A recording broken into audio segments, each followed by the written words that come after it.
प्यारे सत्संग जी, प्यार से कहिए सतगुरु सतनाम सत साहिब जी, सतगुरु सतनाम सत साहिब जी, सतगुरु सतनाम सत साहिब जी।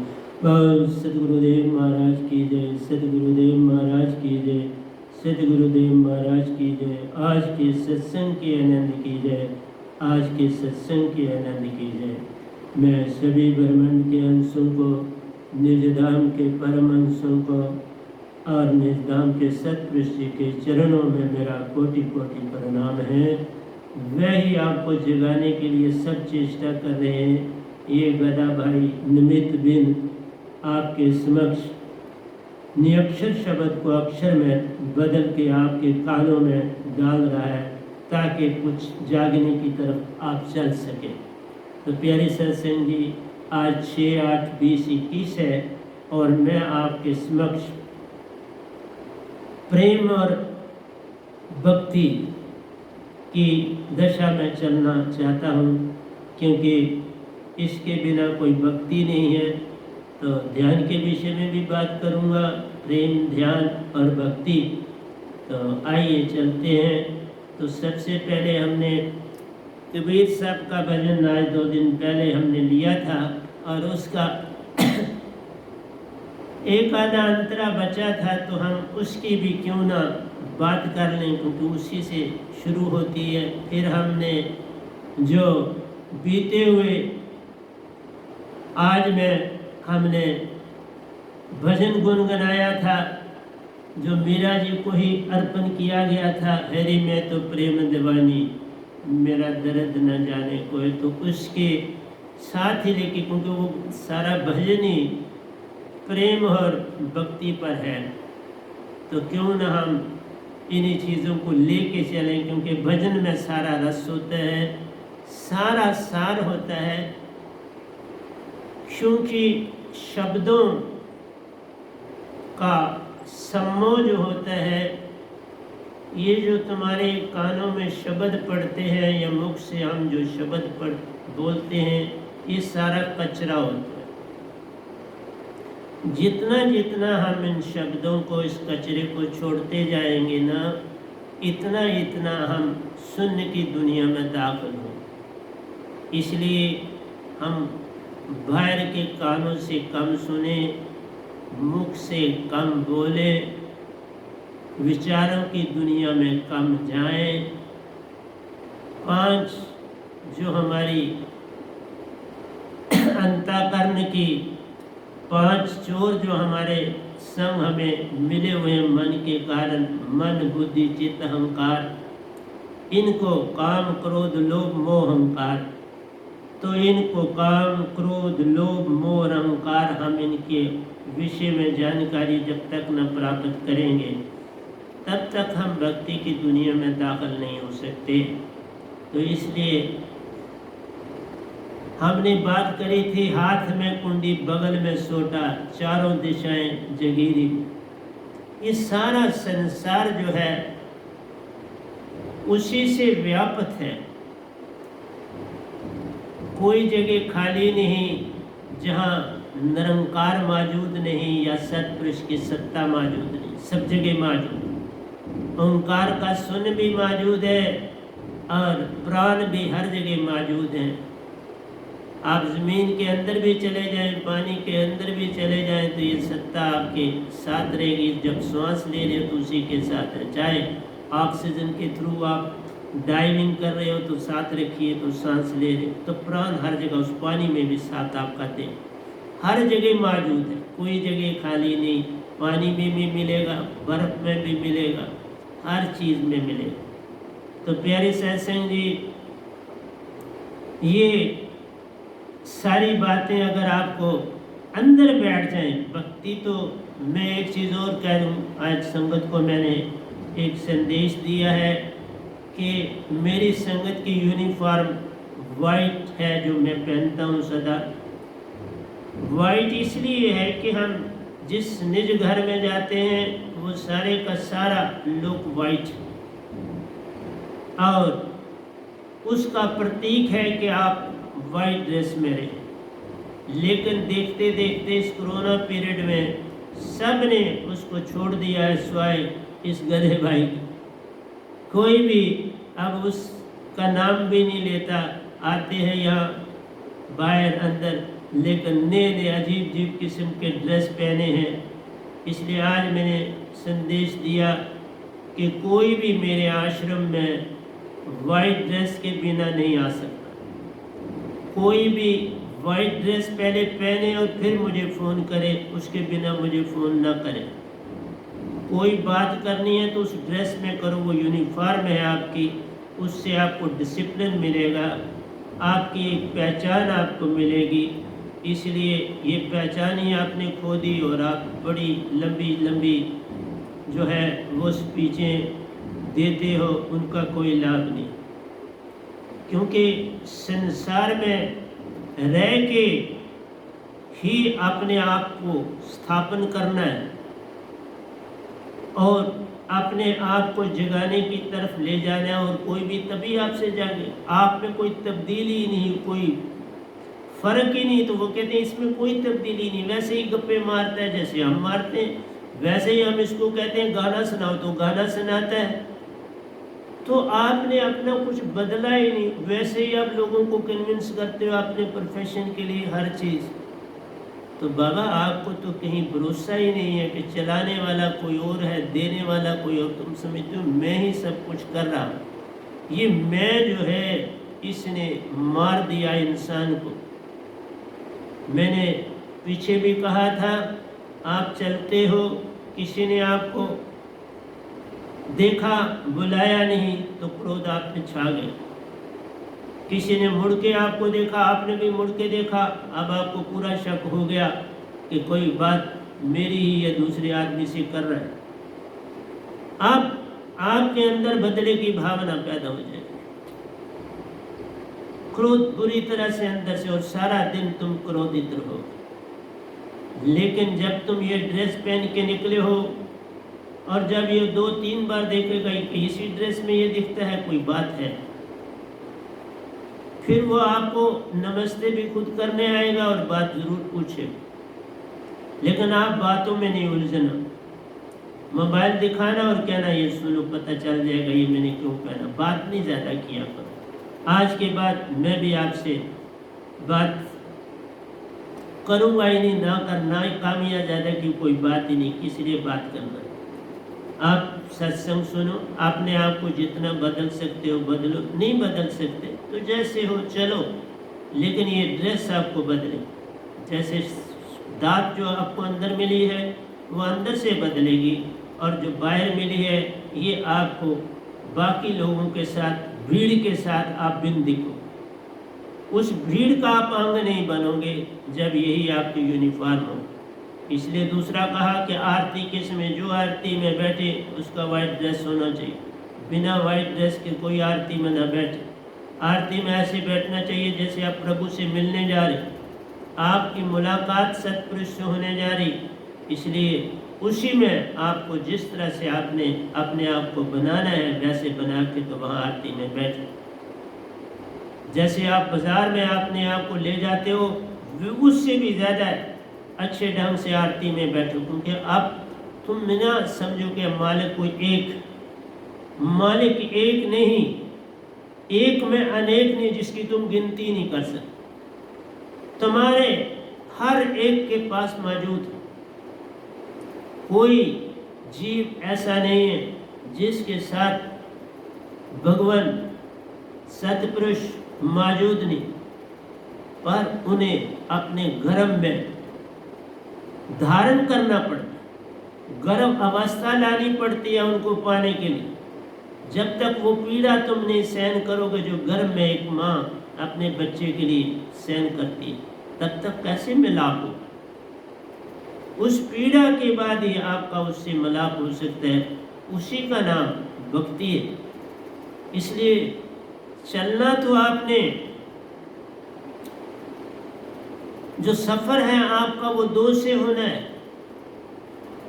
कि एक बलात्कारी है, वो बलात्कार तो बेहोशी में कर देता है, लेकिन बाद में इतना पछताता है कि जिसकी कोई सीमा ही नहीं। उसके दुखों का भंडार पहाड़ उसके ऊपर टूट पड़ता है और बड़ी मुश्किल से बचने का कोई रास्ता ढूंढता है,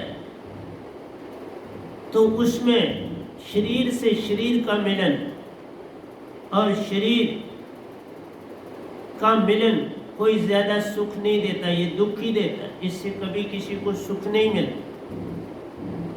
फिर आप प्रेम की दुनिया में दाखिल होते हो, जिसके ऊपर कबीर साहब ने बड़ा लिखा। मीरा उन पे चली, चैतन्य उन पे चले और ये गधा भाई भी उस पे चला। ये रास्ता चलने का है। एक कर्म का रास्ता है जिसमें आप कर्म करते हो, मैं बड़ा अच्छा मंदिर बनाऊं, मैं गरीबों की सहायता करूं, मैं माथा टेकने जाया करूंगा तो उसके लिए मैं मंदिर बनाता हूं। लेकिन जब भी तुम वहां माथा टेकने जाओगे, तुम अपने आप को ही माथा टेक रहे होगे। वो तुम्हारा जो मूल अहंकार है वो सामने आ जाएगा जब तुम मंदिर में माथा टेको। तुमने कोई और जगह बनाई, हॉस्पिटल बनाया, जब कभी तुम हॉस्पिटल में जाओगे तो आप अंदर से इस तरह से महसूस करोगे, इतना बड़ा अहंकार सामने आ जाएगा। देखा ये कितना हॉस्पिटल चल रहा है, इसको मैंने बनाया। वहाँ तख्ती भी आपकी लगी हो, 4 आदमियों को दिखाओगे, देखो ये मेरी तख्ती है, ये हॉस्पिटल मैंने बनाया। तो अगर आप कर्म करते हो तो तुम उसके लिए खुद ही दुखों के घेरे में अपने आप को डाल देते हो। ये कर्म करना ना हुआ, अपने लिए एक विषाद खड़ा कर दिया, एक दुख का भंडार बन गया। बच्चे भी आपके जो होंगे वो भी यही बातें करें, पत्नी है वो भी यही बातें करें, माता पिता है वो भी करें कि हमारे बेटे ने ये काम किया। वो भूल जाएंगे कोई और सत्ता है जिसके आगे हमको झुकना है। वो तो बस यही कहेंगे ये जो हमने काम कर दिया, हमने अपने जीवन को सुधार लिया, अब तो हमारे लिए स्वर्ग खुले हो। नहीं बाबा, स्वर्ग नहीं खुलते, ऐसे स्वर्ग नहीं खुलते। क्योंकि जिसका तुमने इतना बड़ा काम करना चाहा वो सारा अपने लिए किया, उसके लिए तो कुछ नहीं किया, तो उससे क्या पाना है? फिर जो तुम्हारे अपने कर्म में होगा वो तुम्हें मिले, उससे कुछ नहीं मिले। फिर कोई कहता है मैं ज्ञानी हूँ, बड़ा ज्ञान अर्जन करता है, वेदों को पढ़ता है और पुस्तकें पढ़ता है और अपने अंदर ज्ञान को भरता है। अगर आप मुझसे पूछते हो तो जो सच्चा ज्ञान है वो सदा आपके भोलेपन में आए, वो सदा आपके अनजाने में आए, वो सदा आपके समर्पण से आए। उसका कोई लेना देना नहीं है बिना समर्पण के कि आप वो पालो। इसलिए प्यारी सत्संग जी, और समर्पण कब आएगा? जब आपके अंदर काम, क्रोध, लोभ, मोह, अहंकार छूटेंगे तो समर्पण आएगा। ये संग है तो समर्पण नहीं हो। वहाँ पर भी तुम दिखाना चाहोगे कि मैं आया हूँ नमस्कार करने आपको, मैं तो फलाना MLA हूँ, फलाना MLC हूँ, मैं फलाना मिनिस्टर हूँ, तो कोई काम लेके आया है।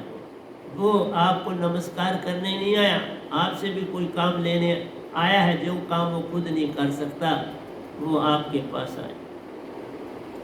एक बार कोई बड़ी महान हस्ती थी,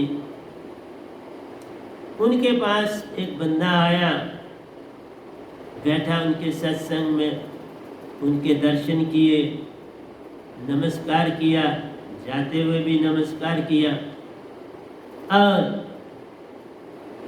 15-20 दिन के बाद फिर आया और धन्यवाद देने लगा कि मेरा आपको बड़ा बड़ा धन्यवाद है, आपने मेरा बहुत बड़ा काम कर दिया।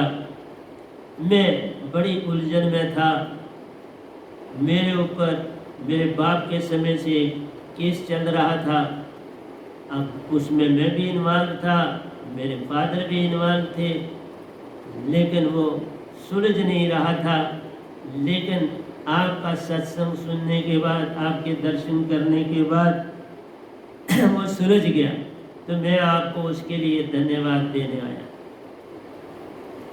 जो वो महान आत्मा थी, उन्होंने कहा ये संजोग की बात थी, जो तुम्हारा हो गया, मेरा इसमें कोई योगदान नहीं, और आगे से ऐसी कोई चीज़ लेके मेरे पास नहीं आना, ना ही मेरा धन्यवाद करना, क्योंकि इससे मेरे को कोई लेना देना नहीं। तू जैसा कर्म करेगा वैसा तुम्हें मिल जाए। मेरे पास आने का मतलब भक्ति करना, मेरे पास आने का मतलब है कि श्रद्धा पूर्वक जो मैंने पाया है तुम उससे भी और अच्छा पाओ, उससे आगे जाओ। इसलिए इन कामों के लिए मैं नहीं।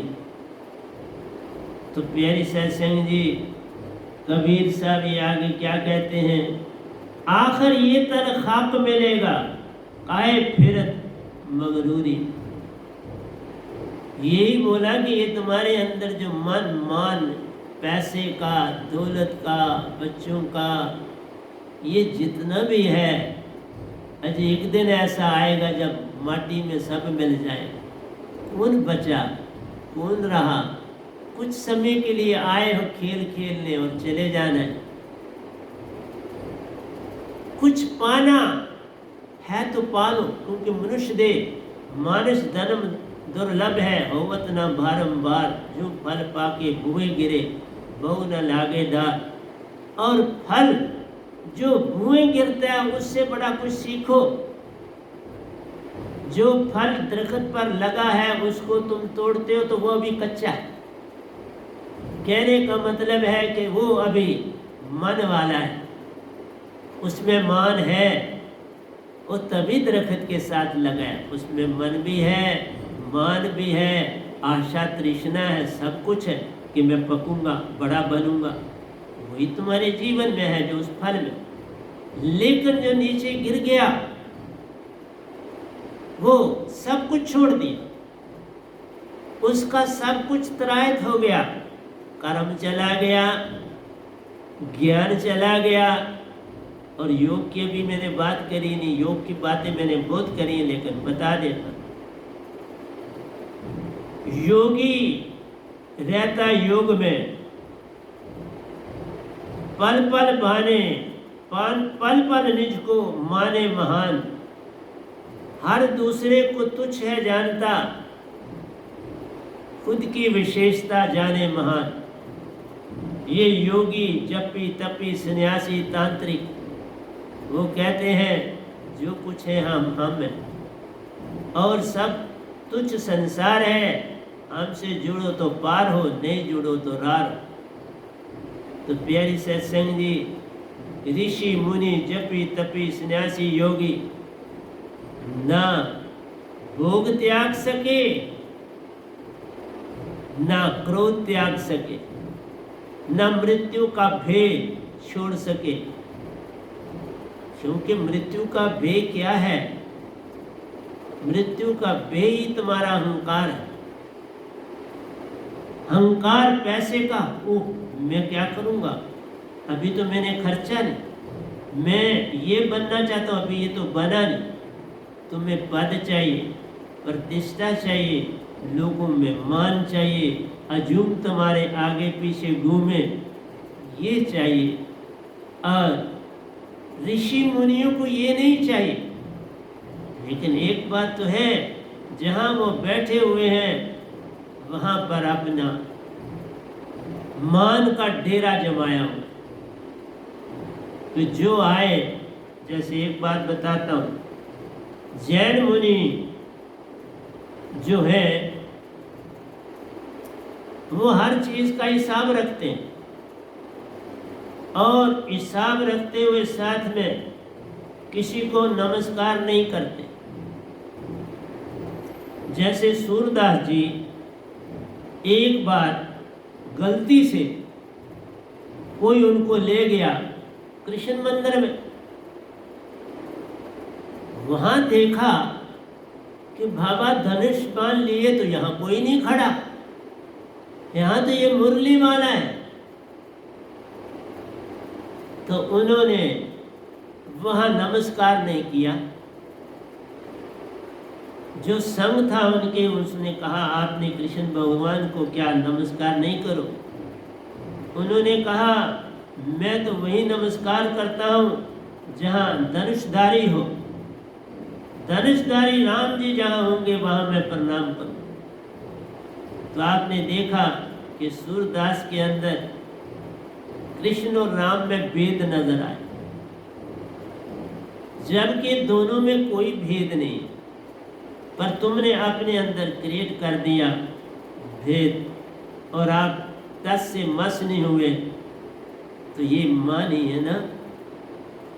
तभी कहा मान बड़े मुनिवर गले, मान सभी को खाए। तो प्यारी सत्संग जी, ये मान तुम्हारा, मैंने तभी कहा मैं आप प्रेम की दुनिया में पूरी तरह से, मैंने इंग्लिश में बड़े प्रवचन करे, अभी और भी करूँगा, लेकिन प्रेम कोई छोटी सी श्रृंखला नहीं है कि इसको 2 मिनटों में ख़त्म कर दिया जाए। इसके ऊपर तो भंडार लिखे गए हैं। प्रेम आपको समझना है तो उल्टी चाल संतन की, जो कोई पावे भेद सोई प्रेम को जानता, जब सतगुरु का मिलता भेद। सतगुरु का भेद तभी है मिलता जब उसकी दात संग आ जाए, श्रुति में उसको डाल दो, पल पल निज कर जाए, उस समय तुम्हें पता चलेगा प्रेम क्या है। अभी जो तुम्हारा प्रेम है वो ऐसे है जैसे दरिया के 2 किनारे, दोनों में पानी अपनी अपनी धारा से बह रहा है। किसी साइड से तेज चल रहा है, किसी साइड से धीमी रफ्तार से चल रहा है, और किसी जगह दोनों बराबर की धार से चल रहा है, और किसी जगह पे बिल्कुल समंदर से पहले एक ही हो गया। अब कोई किनारे का, मिडल का कोई अंतर ना रहा और समुंदर में जा समा गया। इसी का नाम है बूंद का समुद्र में समाना, बूंद का सिंध में समाना या सिंध का बूंद में समाना, ये प्रेम। एक तरफ जो भोगी है वो भोग के बाद पछताता है, दुखी रहता है, परेशान रहता है। जो प्रेमी है वो कहते हैं जितना दिया उतना पा लिया, ना कुछ खोया ना कुछ पाया, बराबरी। तराजू के दोनों पलड़े बराबर हो, कंडा हाथ में लेता है, दोनों तराजू को देखता है बराबर, ना कुछ लिया ना कुछ दिया। लेकिन एक बात है, तरंग तो छूटती नहीं। वो तरंग कहती है अब तुम आगे चल, तो वो कहता है प्रेम की तो सीमा यही है। मजनू को जब उस वक़्त के हाकम ने बुलाया कि ये तो बड़ा दीवाना हो के लैला की तरफ भागा रहता है, कोई काम काज नहीं, इसको कोई होश नहीं, तो उसने अपने महल में सुंदर से सुंदर लड़कियों को बुलाया, कुछ बुलाई 10-12, तो कहा ये मेरी पहचान की लड़कियां हैं, बड़ी सुंदर हैं और हर काम में निपुण है, सुशील है, शांत है, तू इनमें से कोई चुन ले। तो मजनू ने कहा बादशाह इनमें कोई भी मेरी लैला के बराबर की नहीं कि जिससे मैं शादी कर लूं। बादशाह ने कहा मैंने लैला को देखा, वो काली कुरूट सी लड़की है, ये तो मैंने बड़ी सुंदर लड़की है तुम्हारे लिए लाई कि कोई तुम चुन लो, उससे शादी कर, क्यों परेशान फिर रहे। मजनू ने कहा बादशाह मेरी लीला को देखने के लिए मेरी आंखें होनी चाहिए, मेरी आंखों से ही जो देखेगा उसको लीला की पहचान आए। इसी तरह एक सतगुरु से किसी साधक ने कहा कि आप पेंटिंग भी करते हो, तो मैंने पेंटिंग देखी। एक लेडी भी वहीं साथ थी, उसने भी कहा मैंने पेंटिंग देखी, लेकिन उसमें मुझे कुछ खास दिखा नहीं। तो उन महात्मा ने कहा, जो बड़े कुशल पेंटर थे, उसने कहा मेरी पेंटिंग देखने के लिए भी मेरी आंख चाहिए ना, पहले वो आंख अपने अंदर लाओ, तो फिर ही तुम मेरी पेंटिंग को देख पाओगी, उससे पहले कैसे देखो। इसी तरह से अगर कहता है कोई मैं जल्दी से जल्दी सतपुरुष को पालूं, तो सतगुरु को कहता है आपने तो पाया, मैं कैसे पालूं। सतगुरु भी कहते हैं मेरी आंख जैसी आंख बना ले तो वो मिला ही हुआ, आंख अंदर की जगा ले तो वो मिला ही मिला है। तुम बाहर की आंख से उसको पकड़ना चाहते तो कैसे पकड़ो। उस पेंटर की जो वो पेंटिंग थी जिसमें सूरज उग रहा था, और उसको बनाने के लिए उसने कई महीने लगाए, दिन नहीं लगाए थे, महीने लगाए। तो उसी पेंटिंग को देख के तो उन्होंने कहा, एक लेडी तो खामोश रही, दूसरी ने कहा बड़ी वो भी पेंटर थी, तो कहा मुझे कुछ सूरज उगता हुआ जैसे होना चाहिए था वो नहीं दिख रहा। तभी उन्होंने कहा था कि वो आंख तुम्हें मुझसे पानी पड़ेगी, तभी जाके तुम्हें इसका मजा आएगा, उसके बिना नहीं आ सकता।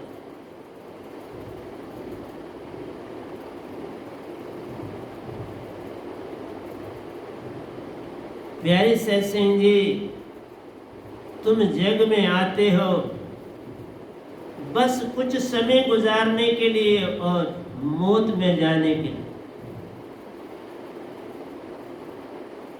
आखिर ये तन खाक मिलेगा काय फिरत मगरूरी। हम तो ये कहते हैं अगर तुम्हें मौत याद है तो मान आ ही नहीं सकता, बे हो ही नहीं सकता।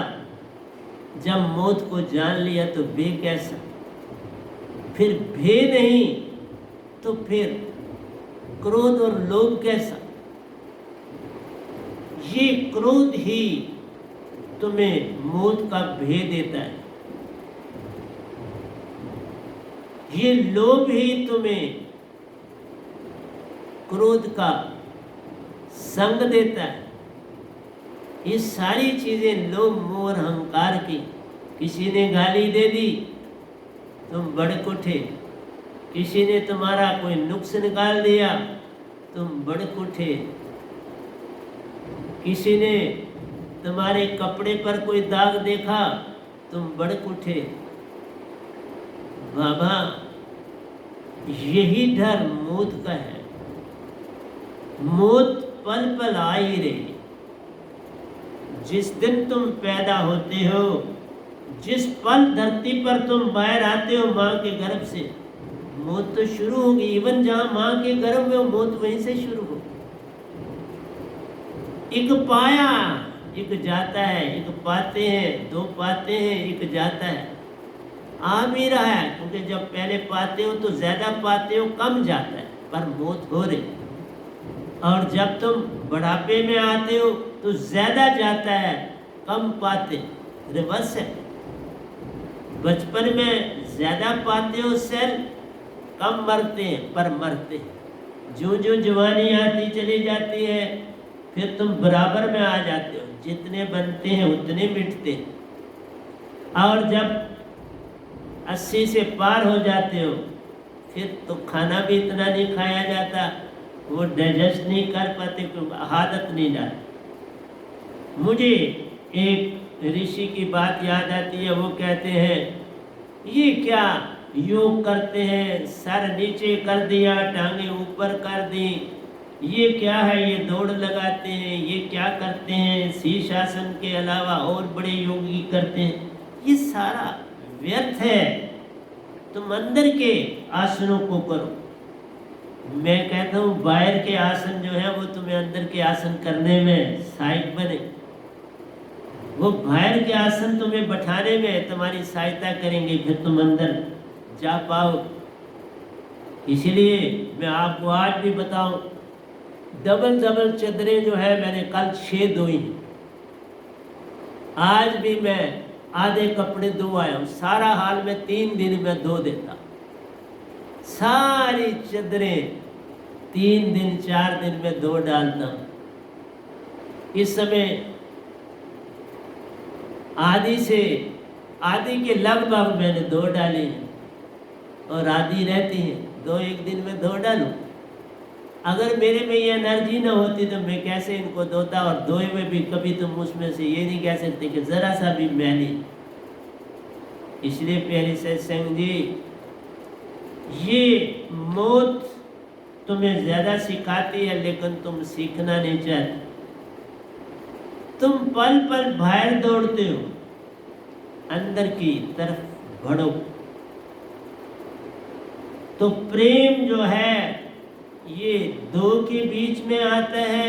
जैसे मैंने आपको बोला था कि ध्यानी और प्रेमी, जब ध्यान में जाते हो और भक्ति भाव में जाते हो तो जो ध्यान से जाता है वो एक जगह पर प्रकाशता पहुंच जाती है, वहाँ 67% जब वो मेल बन जाता है, लेकिन 33% मैंने बोला था आपको फीमेल होता है।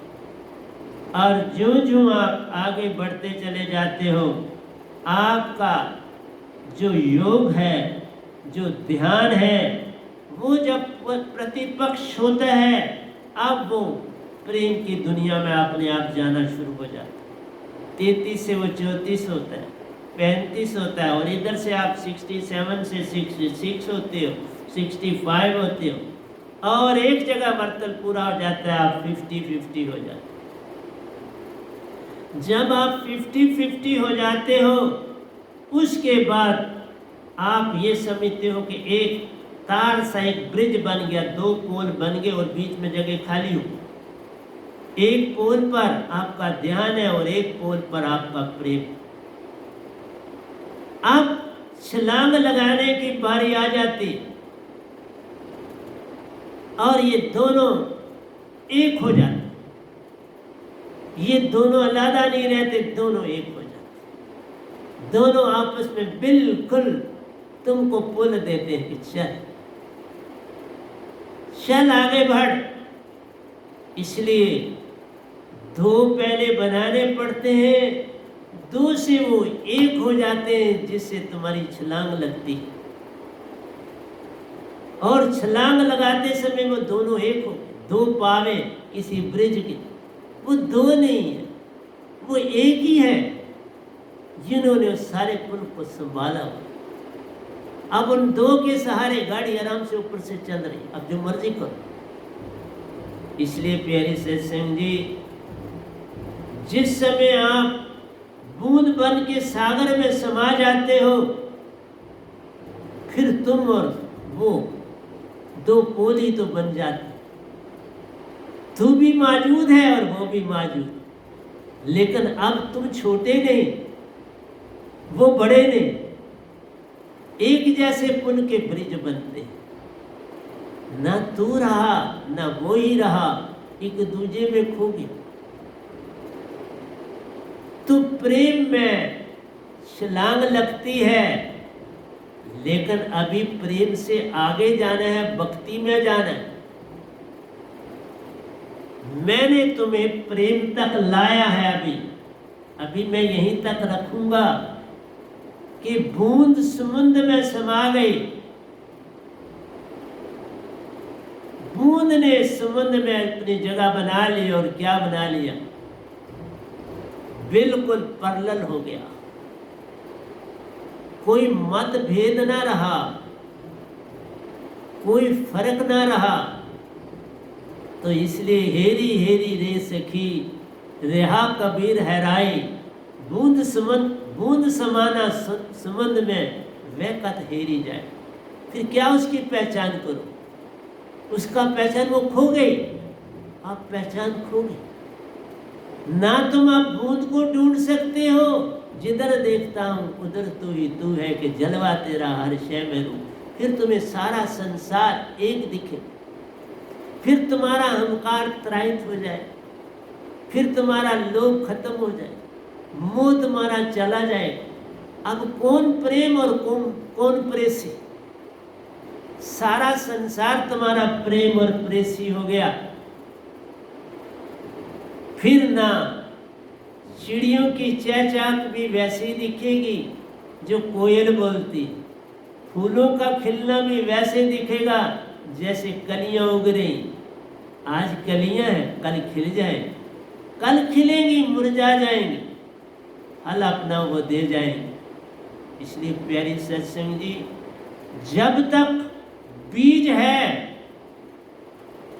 और उसमें फूल और फल लगते हैं तब तक प्रेम। तो मैं भक्ति के ऊपर नेक्स्ट टाइम आऊंगा। जो भी बीज से आता है वो प्रेम की प्रकाशता ले आता है। प्रेम में आप समा जाते हो। फूल को देखा, आप पूरी तरह फूल में समा गए। आपने कमल को देखा, पूरी तरह उसमें समा गए। और देखो बच्चे जो है वो जल्दी मसल देते हैं। क्यों मसल देते हैं? वो बड़ी तेजी से उसमें समाना चाहते, और कोई बात नहीं। वो क्यों वो बूंद बन के फट उस फूल में समाना चाहते हैं और मसलदार। इसलिए प्यारी सत्संग जी, सत्संग क्या करूं आपसे? आप गोटे मारते हो, बीच में जाते नहीं, न ध्यानी बन पाते हो, न प्रेमी बन पाते हो। विकार से जो दुख होता है वही भक्ति में उतना सुख होता है। विकार दुख देता है और भक्ति 16 कला संपूर्ण सुख देती। कहीं विषाद नहीं है, कहीं शिकवा शिकायत नहीं है। तो प्यारी सत्संग जी, क्या क्या आपको समझाऊं? तो अगली लाइन में कहते हैं, तभी देखा कि एक लाइन जो संत लिखते हैं उसमें भंडार होता है, लेकिन तुम उनको शब्दों को ले लो तो शब्द कचरा है, वो तो खत्म हो जाएंगे, मर जाएंगे। शब्दों को तो छोड़ना है। इसी तरह से जो गजल गाता है, पोइम गाता है, वो गाता किस लिए है? वो गाता है मेरे लिए ताली बजाओ, मेरी वाह वाह करो। मैंने देखा कैसी गजल लिखी, कैसी पोइम लिखी, उसकी तालियां, लोगों की तालियां उसको चाहिए। लेकिन जो एक संत अपना भजन लिखते हैं उसमें इतना रस होता है कि शब्द छूट जाते, शब्द खो जाते, शब्दों का मेल ही नहीं रहता। वो तो संगीत से आगे चला जाता। मैं जब भजन बोलता हूँ ना प्यारी सत्संग जी, मैं पूरी तरह से सागर में डूबा होता हूँ और लिखते समय भी डूबा हुआ रहता हूँ। अब तो भजन नहीं लिख रहा, अब तो आपको सत्संग दे रहा हूँ जोरों से, लेकिन भजन भी बड़े लिखे। और अभी उस समय मैं बड़ा व्यस्त होता था। आपके लिए इतने ग्रंथ किस लिए? कि ये सब प्रेम करवाता है। ये प्रेम में आप जितना कर लो तो कर लो, जब भक्ति में जाते हो तो फिर कुछ भी लिखा नहीं जाए। अब मैं भक्ति में दाखिल हो रहा हूं और अब कुछ लिखा नहीं जाए। कुछ भी नहीं लिखा जाता, लिखना बंद हो गया, अंदर से ही जो बह जाता है, तुम देख लो, सुन लो, प्रवचनों में आ जाए। कोई मतभेद है ही नहीं है, सतपुरुष और आप, निरंकार आपके सहायक है। क्योंकि जब प्रेम शुरू होता है ना आपका, तो मन को भी शांत करना पड़ता है, और मन बड़ा तरल है, शांत हो जाता है। तरल चीज बह जाती है, उसके भाव बड़े तरल हैं, और वो भाव भी तुम्हारी सहायता कर जाते, तुम्हें प्रेम की ओर बहा जाते। चल आगे बढ़, तुम बढ़ने वाले होना चाहिए, तो कोई भी तुम्हारा विरोधी नहीं। लेकिन तुम सिर्फ बुद्ध और महावीर होना चाहते हो, तो वो स्वाय अहंकार के मेरी निगाह में और कुछ नहीं। जहां तुमने आत्मा को न माना, भगवान को न माना, फिर इतना ही होता है कि तुम खुद को जान लेते हो, उससे आगे नहीं जा पाते। वो हो गया, खुद की पहचान हो गई तो हो गया भजन, फिर भजन तक पहुंचो, उससे आगे नहीं जाओ। और वो तुम्हारा भजन जो होगा उसमें लयबद्धता नहीं हो, वो खड़े का खड़ा होगा। जैसे एक घास होता है वो सीधा खड़ा होता, एक घास लेट लेट के चलता है, वो सीधे घास की तरह हो जाए। बुद्ध धर्म और जैन धर्म में खड़े घास की तरह, जिसमें खड़ा घास मान रखता है, वो कहता है मैं ही, वो आगे कोई और जड़ नहीं बनाता, अपनी ही जड़ को फैलाता। लेकिन जो लेटा हुआ घास है, जो ही अगला ऐसा माटी में गया, उसने और जड़ बना, और जड़ बना दी, आगे बढ़ता चला जाता। तुम प्रेम से आगे बढ़ना सीखो। तुम हर जगह पे सवाल ले आते हो, और अब से मैंने बोल दिया है, कोई भी मुझे फोन नहीं कर सकता जब तक उसने व्हाइट वस्त्र ना पहने हो और पूरी तरह से तैयार ना हो। आपको मेरे से बात करने में व्हाइट ड्रेस में पूरी तरह से तैयार होना चाहिए। जैसे मैं प्रवचन कर रहा हूँ, आपके सामने बैठा हूँ, तो जैसा मुझे तैयार होना होता है वैसा होता हूँ, और ऐसा ही रहता हूँ दिन भर। हाँ, कभी बालों को बांध ले, जब काम करना है, कुछ लिखना है, तो मैं बालों को बांध देता हूँ। तो मेरी सत्संग जी, एक ही दुए कोई नहीं मैं वर्णन कर सकता। तो आप कहते हो ये होता है कि जो संत लोग लिख के जाते हैं, उनमें बड़ा गहरा मीनिंग होता है, उनमें जो भाव होते हैं बड़े डीप, समुद्र के बॉटम तक चले जाते हैं। और तुम्हें बताऊं, दरिया का बॉटम भी वैसा है, समुद्र का बॉटम भी वैसा है, दोनों किनारे अपने से अलग भी हैं और जुड़े हुए। यही है प्रेम। प्रेम में दो, प्रेम और प्रेसी जुड़े हुए भी हैं और अलग भी, ना कुछ खोते हैं ना कुछ पाते, 50-50। जैसे मैंने ध्यान और प्रेम में आपको समझाया, वह ही अवस्था है प्रेम की और भक्ति की। प्रेम में जाओगे तो बस 50-50 तक जाना है, उसके आगे जाने का कोई रास्ता नहीं। उसके आगे जाना है तो भक्ति शुरू हो जाए। इसी अवस्था में बूंद समुद्र में समा जाती, इस अवस्था में समा जाओ, और जब समा जाओ तो फिर तुम्हारी भक्ति शुरू हो जाएगी। लेकिन आज मैं आगे नहीं आपको ले जाऊंगा, मैं आपको भक्ति तक रखना चाहता हूँ। भक्ति में ना खोता है कोई, प्रेम में ना कोई खोता है कोई, ना कोई पाता है। लेकिन एक बात मैं आपको बताऊं, कोई भी भक्ति संसार में रॉन्ग नहीं है। हर भक्ति में तुम कुछ पा सकते हो। जैसे मैं आपको एक उदाहरण देता हूं, काली माँ बहुत चाहती थी कि ये मेरी भक्ति में आए, बहुत उनकी भावना थी, वो उनमें ही जागी, मुझ में नहीं जागी। वो मेरे साथ प्रेम करने लगी बहुत अधिक। उड़ी में एक उनकी शिष्या थी, उड़ी के मंदिर में, वो कोई तकरीबन 22-23 साल की थी। वो उड़ी से आई, इधर गांधीनगर में कहीं उसका रिलेशन था, वहाँ वो ठहरी। वहाँ मेरा एक स्टूडेंट था जो मेरे पास MBBS की ट्रेनिंग कर रहा था, उधर थी, उसके संपर्क में वो आई।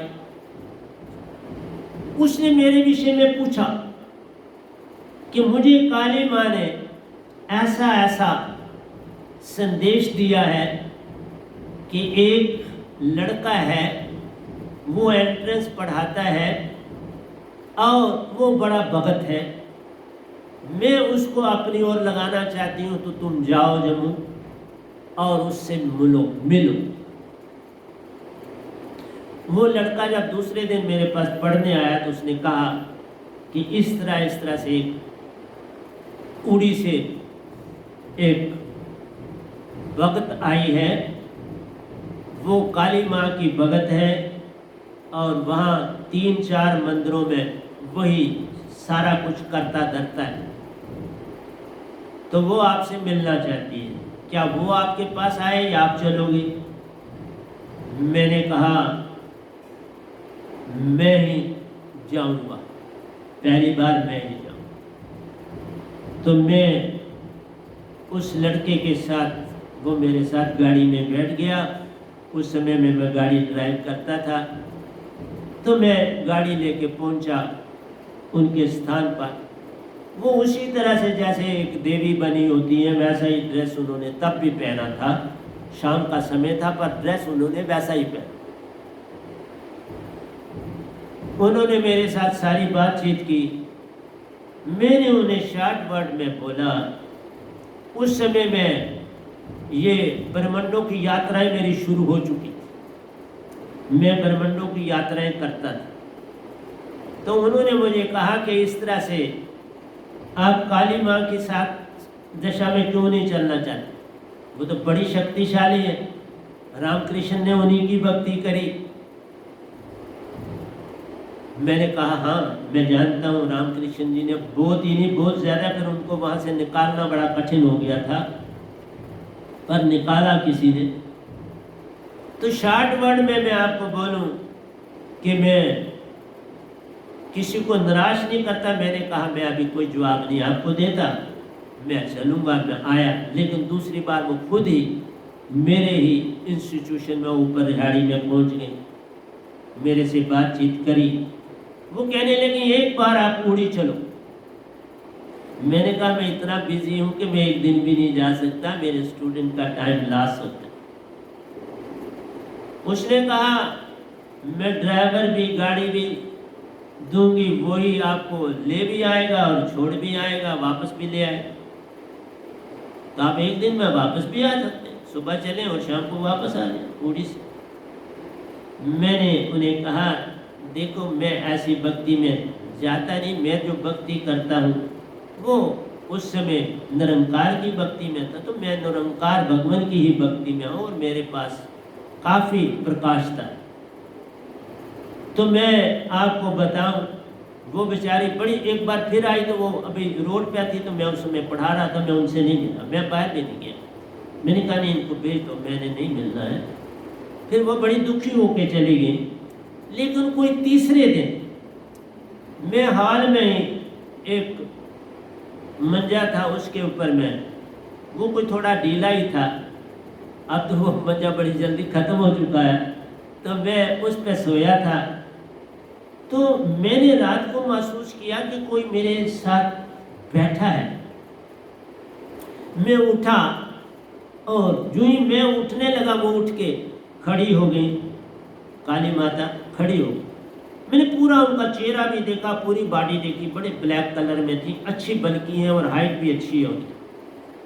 तो मैंने उनको देखा और मैं पता चल गया ये काली माता आई है। और मैं फिर आराम से वैसे मैंने आपको कहा कि मैं भक्ति की इतनी प्रकाशता में था कि ना मैं किसी से डरता था, ना मैं मुझे किसी से बे लगता था, कुछ नहीं।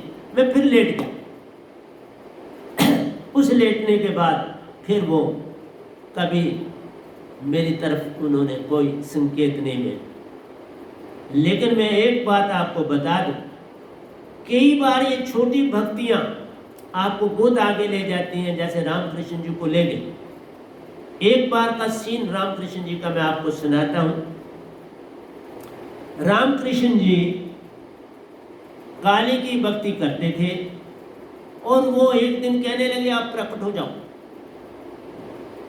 आप प्रकट हो जाओ, मैं मूर्ति में नहीं, आपको हर समय मूर्ति में देखता हूं तो ये अच्छा नहीं लगता, लोग कहते हैं ये क्या मूर्ति के पीछे भी, आप प्रकट हो जाओ। और एक दिन तलवार लेके आ गए। तलवार इसलिए नहीं ले लाए कि वो माता की मूर्ति को काटेंगे, नहीं, तलवार लाए कि मैं अपनी गर्दन पे मैं खुद ही तलवार मार दूं। अगर आज प्रकट आप ना हुई तो मैं अपनी गर्दन खुद ही काट दूं। तो कहते हैं कि सबसे पहले माता की आंखें जो थी बिल्कुल जैसे आप मूवमेंट करते हो तो आंखों में मूवमेंट हो गई। आंखों के बाद पूरी गर्दन उनकी हिल पड़ी और गर्दन के बाद जबान भी बोल पड़ी। जब जबान बोली, आंखें से आंखें मिली रामकृष्ण जी से, हाथ उठे, तब जाके रामकृष्ण उनके चरणों में गिर पड़े। मैं ये नहीं कहता कि मूर्ति, लेकिन तुम्हारे अंदर वो तीव्रता लानी पड़ेगी और वो समय तुम्हारा, फिर काली से उन्हें छुटकारा पाना पड़ा ना। जब आप प्रकाशता की भक्ति में पहुंचते हो तो वो चीजें छोड़नी पड़ती, इसलिए उनको छोड़नी पड़ी ये चीजें, क्योंकि उनको भी समझाने वाले थे कि यहां तक ही रहोगे भक्ति तो कुछ नहीं मिले, जन्म मरण से छुटकारा नहीं हो। मैं तो यहां तक कह रहा हूं आपको सच कि काल भगवान की, निरंकार भगवान की, अल्लाह गाड ईश्वर की भक्ति से भी तुम, और वो वाकई लोगों को पता है, वो तो स्वर्ग तक जाना चाहते, उनको पता है। जो सहज मार्ग की मैं बात कर रहा हूं, मैं आऊंगा कि ये उल्टी दशा कैसे है सहज मार्ग, आपको पूरा इसके ऊपर प्रवचन करूंगा, लेकिन ये लाइन एक पूरी तो करने दो। आखिर ये तन खाक मिलेगा कायद फिरत मगरूरी में, कहत कबीर सुनो भाई साधु साहिब मिले सबूरी में। कहत कबीर सुनो भाई साधु साहिब मिले सबूरी। जब तुम जाग जाओगे, जब तुम शांत हो जाओगे, जब तुम प्रेम बन जाओगे, जब तुम सत्य हो जाओगे, जब तुम आनंदमयी हो जाओगे, तभी मुलाकात होगी, तभी साहिब से मेल होगा। जब समुद्र, इसीलिए ये लाइन कल चलेगी, जब समुद्र बूंद में समाएगा तब बात बनेगी। इस गधे बाई में समुद्र बूंद में समाया, पहले मैं भी बूंद की तरह समाया, फिर वो समुद्र बूंद में समाए तो सब कुछ पाए। इसलिए प्यारी सत्संग जी, भक्ति भक्ति सब जगत बिखाना, भक्ति भेद कोई बिरला जाना, भक्ति भेद जानेगा वही जिसका सतगुरु पूर्ण होई। तुम्हें पूर्ण सतगुरु मिला है, मैं अपनी संगत को बोलता हूं। कब तक मैंने रहना है ये मैं नहीं जानता, लेकिन अंदर से तो आदेश है, अभी तुमने बड़ा काम करना है, तन की तो चिंता न कर, अभी ये तन भी तेरा बड़ा काम करेगा। और अभी मैं देखता हूं कि इतनी बड़ी चदरें, एक चदर यहां से शुरू होती है वहां जा रही है, और ये कल सबसे लास्ट रात को धोई और सुबह सूखी भी हुई है। रात को धोई, स्प्रेड करी, बारिश आने से पहले उठ जा। मैं हर समय जागा रहता।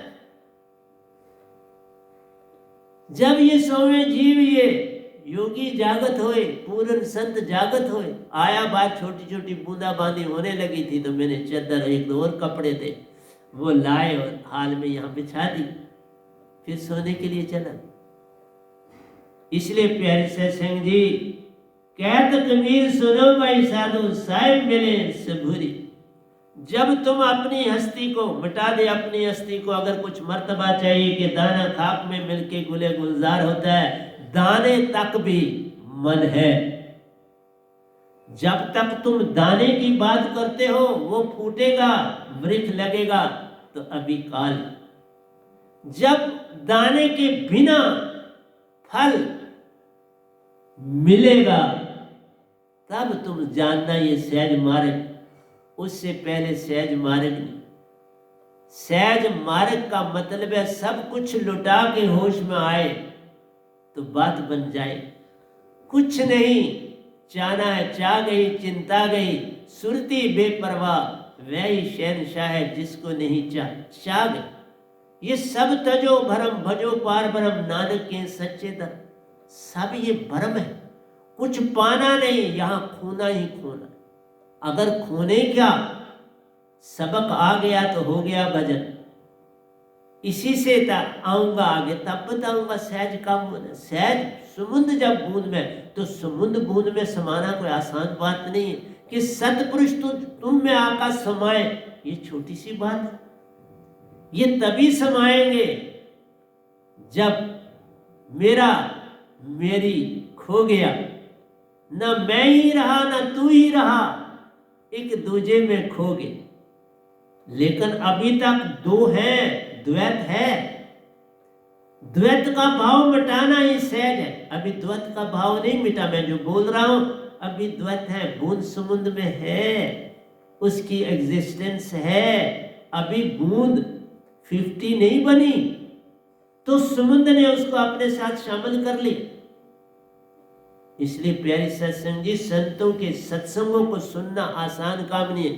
मैंने मीरा का खोला था जो कल भजन बोला, तो वो अभी तो शुरू नहीं हुआ, कल चलेंगे उसकी दशा में।